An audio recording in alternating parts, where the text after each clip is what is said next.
Hi there. Welcome back to the Grandpa Deckard Show. Today I would like to talk to you about healthy greetings. Many of us are used to hugs and kisses at home or at our various houses of faith. One thing I love about my church family is the hugs. But when we're sick or may have a virus that isn't showing any symptoms yet, we need to learn ways to greet each other but keep a healthy distance. So here are a few ideas, 10 to be exact. Number 1, wave and smile. Now, people might not see your smile beneath your face covering, but they can see it in your eyes. For example, smiling or angry. Well, trust me, they can see it in your eyes. Or just wave and say, "Hi there, I'm smiling at you." Okay, let's take this off for a moment and talk about number 2 on the list, and that is tip your hat. Another form of greeting, very old-fashioned. Men for a long time used to tip their hat as a greeting. And if you watch a lot of Westerns like I do, you'll see it a lot. Okay, you meet somebody, you're walking down the street, and this is the best I could do at short notice. I actually made this hat, and I know it looks pretty professional, but so tipping of the hat, simple as this. Either just touch the brim, say howdy, or lift the hat slightly, or you could even take it all the way off and say howdy. Okay, well, I'll just lay that right over there. Now that was number 2, tip your hat. And if you don't have a hat, well, see if you can borrow someone else's hat. And okay, number 3 is a salute, just like so, or so. You don't have to be in the military to salute somebody.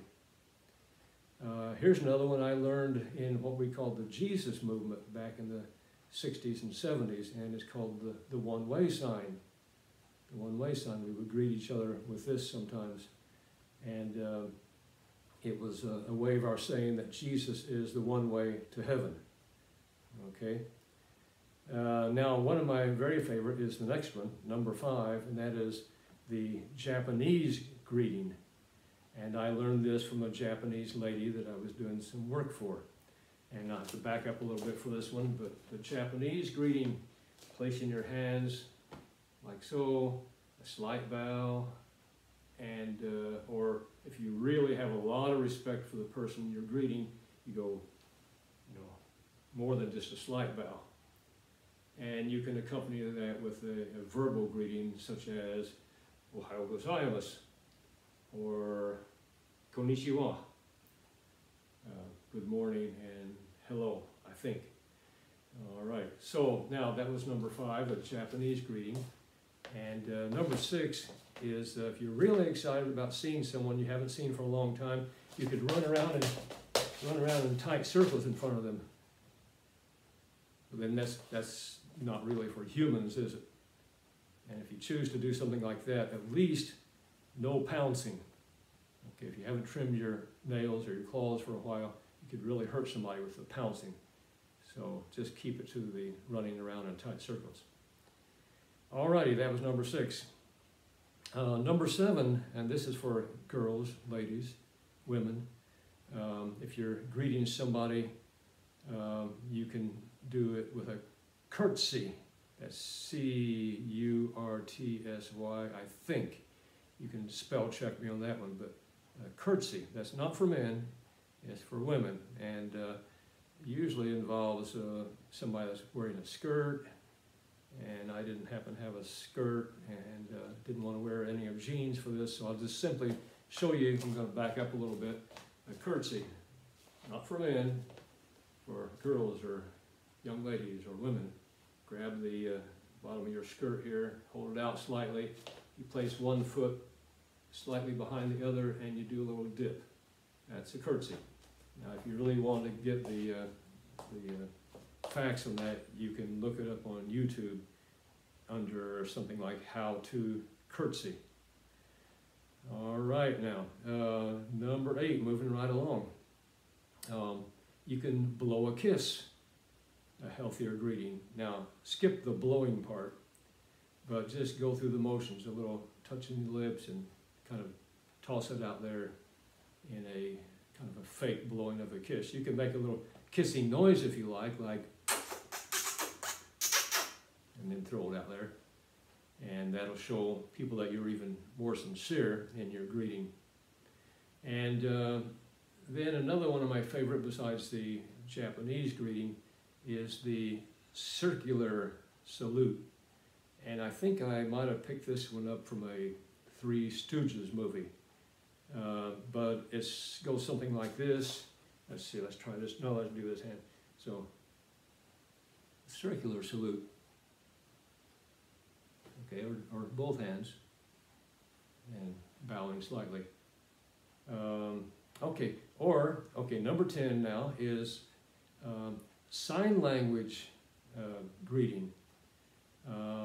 Like, for example, let me show you one I just learned, and I've got a little note here to show me how to do it.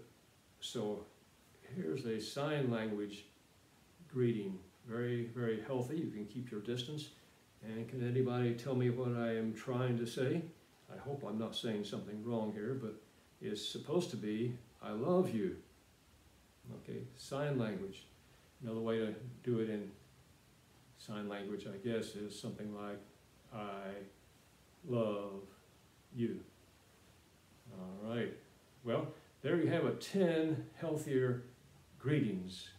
And we'll just have to forget about the hugs and the kisses for a while until this thing passes. But notice in this, by the way, that I've omitted two that I've run into quite a bit in my with my church family, and that is the fist bump or elbow bump. I think personally that neither one of them are healthy because you're not able to keep your distance from the individual that you're greeting. So Paul the Apostle says in his letter to the Philippian church, he says that we're to look out for the interest of others, not just ourselves. That's Philippians chapter 2, verse 4. Look out for the interest of others.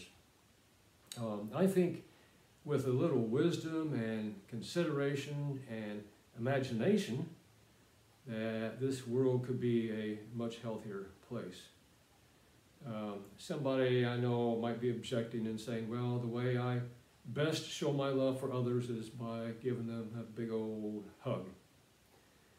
And I think personally that the best way to show our love is to care enough for those around us to take that we take the kind of precautions that can help them keep healthy. Okay, that's my opinion, but I think it's a good opinion. So, thank you so much for joining us today on the Grandpa Deckard Show. I hope to see you again real soon. And until then, may God bless you.